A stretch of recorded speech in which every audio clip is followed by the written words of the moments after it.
Babagsak ang Apex Medical Hospital dahil sa kagagawa ni Moira, kaya dapat gumawa ng paraan si Doc RJ para maisalba ang ospital. Nagkaroon ng mismanagement sa funds dahil si Moira ang naging admin head ng Apex at hindi nila alam kung saan napunta ang pera. No choice si Doc RJ kundi humingi ng tulong sa tatay niya sapagkat hindi na niya kayang akuin pa ang sweldo ng lahat ng staff ng Apex. Dahil nagkaayos na ang mag-ama, nakahandang tulungan ni Joselito ang anak niyang si Obeng pero may isang kondisyon ang hiling niya.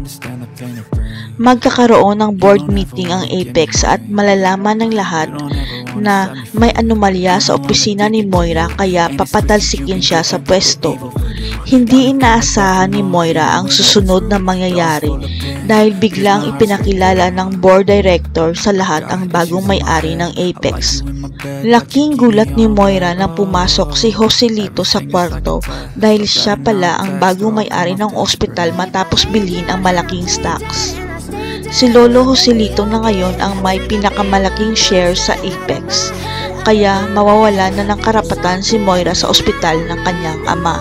Ang hindi alam ng lahat, may plano si Lolo Joselito kung bakit niya binili ang ospital sapagkat ipapamana niya ito sa totoo niyang apo.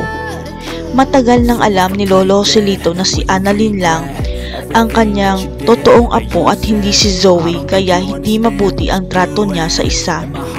Kaya si Annalyn na ang bagong magmamay-ari ng Apex Hospital dahil regalo ito ng kanyang Lolo Joselito para sa nag-iisa at totoong apo. Malalaman na kaya ni Zoe na hindi siya totoong apo ni Joselito? Ibubunyag kaya ni Moira kay Zoe lahat matapos siya patalsikin? Abangan.